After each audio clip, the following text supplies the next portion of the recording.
Boa noite, meus irmãos. Que a paz do Mestre Jesus esteja em nossos corações. Vamos continuar o nosso estudo do Livro dos Espíritos com a questão 88, Forma e Umbiguidade dos Espíritos. Muito bem. Como já foi estudado lá atrás, nós, espíritos, fomos criados à imagem e semelhança de Deus.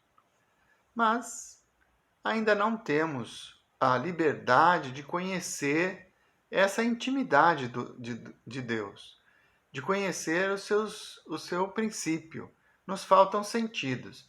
Para isso é preciso que evoluamos, que nos desmaterializemos e assim, ampliando os nossos sentidos, poderemos compreender a natureza íntima de Deus. Então, a forma do espírito, ela não tem uma clareza na nossa língua, no nosso idioma. Os espíritos superiores dizem assim, que o espírito pode ser um clarão, uma luz, mas nós ainda não temos os sentidos apropriados para definir plenamente como é esse espírito. Sabemos que somos, estamos aqui, e é a razão do pensamento. Então a forma do espírito, ela é indefinida para nós, mas existe uma forma, é que escapa aos nossos sentidos nesse momento da evolução. Os espíritos se transportam na velocidade do pensamento. Isso é uma realidade.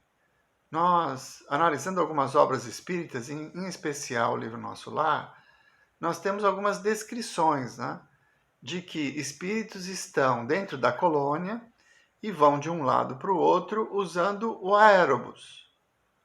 Quer dizer, eles precisam de um equipamento de transporte para poder se deslocar dentro da colônia. Outros usam um mesmo equipamento para vir da colônia até o orbe. Às vezes se formam caravanas. Nós temos descrições aí das equipes socorristas que vão até as regiões umbralinas e eles vão em caravanas. No filme, a aparência que tem é que eles vão a pé, caminhando. Mas também nós temos outras descrições literárias que dizem que, à medida em que André Luiz, vamos voltar ao nosso lar, André Luiz faz a sua prece, rogando a Deus o auxílio que ele tanto necessita, depois de 8 anos sofrendo no umbral. E à medida em que ele muda a sua vibração, seu padrão vibratório, ele é atendido imediatamente pela equipe socorrista. Então, o que os espíritos explicam para Kardec nestas questões é que o espírito se desloca na velocidade do pensamento. Todos? Não. Depende do grau evolutivo de cada um.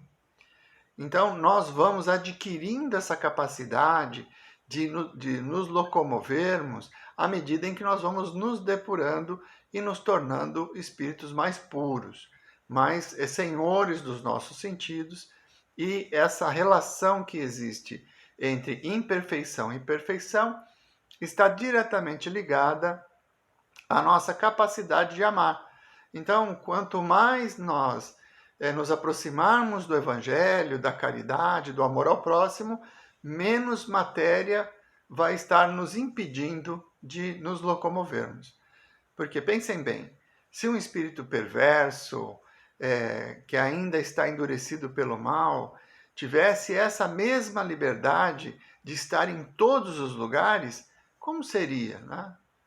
Então, um espírito endurecido não consegue se locomover para um mundo feliz, onde os espíritos que lá habitam são espíritos menos materializados, que já alcançaram esse grau evolutivo. Mas um espírito feliz consegue vir na nossa região, no mundo de provas e expiações. Ele vem, inclusive, para nos assistir, para servir de professores, para nos intuir. São os nossos espíritos protetores, que estão num patamar evolutivo acima do nosso. E eles têm a capacidade de vir até aqui, mas nós não conseguimos ir até onde ele está. Então, conforme nós formos evoluindo, essa liberdade de ir e vir, ela vai se tornando maior. Nós vamos adquirindo a capacidade de nos locomover pela força do pensamento. Por quê? Porque vamos usar essa capacidade para o bem. já aprendemos a exercitar a lei do amor. Uma outra questão envolvida nesse tema é a ambiguidade. Então, é possível que um espírito esteja em 2 lugares ao mesmo tempo? Não. O espírito não se divide. No entanto, um espírito elevado, desmaterializado, já com um grau evolutivo mais alto, ele consegue irradiar o seu pensamento e estar em diversos lugares, irradiando o seu pensamento para direções distintas. A velocidade do pensamento é muito grande. Então ele dá essa impressão de que se comunicou na Alemanha, um espírito superior, digamos, de Agostinho, né? Se manifesta na Alemanha e também na França, no intervalo de minutos. Por quê? Porque ele se desloca na velocidade do pensamento. Não significa que ele se dividiu. Então, o espírito não se divide. Não há ambiguidade no espírito. Ele é único e vai tendo maior liberdade e capacidade à medida em que for se desmaterializando. Então, as questões da noite, elas tratam desse assunto, né? Da forma do espírito, que é uma forma que ainda nos foge aos nossos sentidos, e também a capacidade de deslocamento. Outra coisa. Tem uma questão em que Kardec pergunta se os objetos podem ser obstáculos para o espírito. Então, o espírito atravessa uma parede?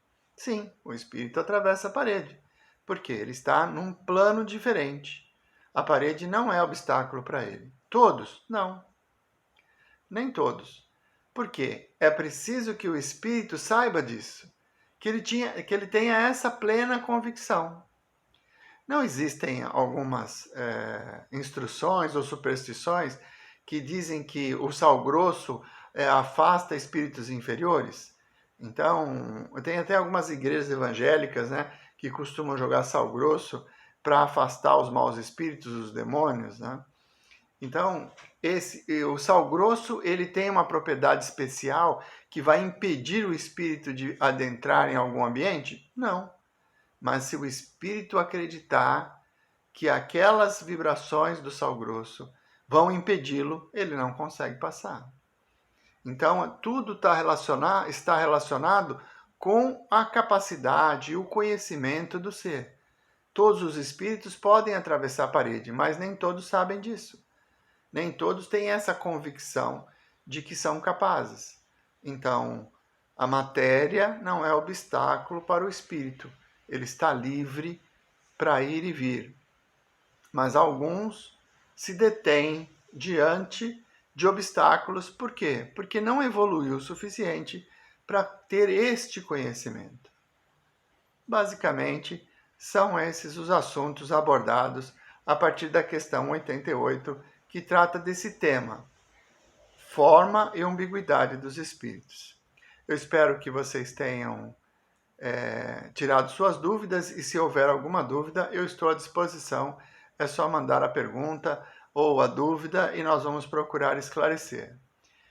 Vamos elevando os nossos pensamentos até o mais alto, buscando a sintonia com os irmãos espirituais que nos auxiliam, que trabalham na nossa casa de oração com a Mãe Maria, abrindo nossas mentes, nossos corações, permitindo que essas vibrações de paz, que esses bálsamos curativos possam invadir o nosso ser, nos trazendo serenidade e paz neste momento.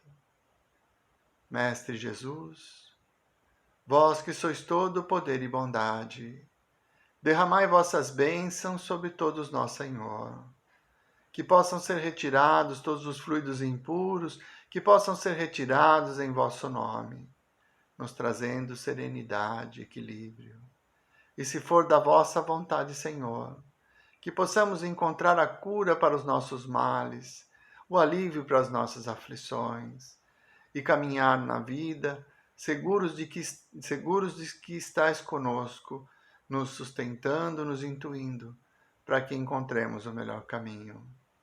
Muito obrigado, Mestre Jesus. Muito obrigado, meus irmãos. Uma boa noite a todos.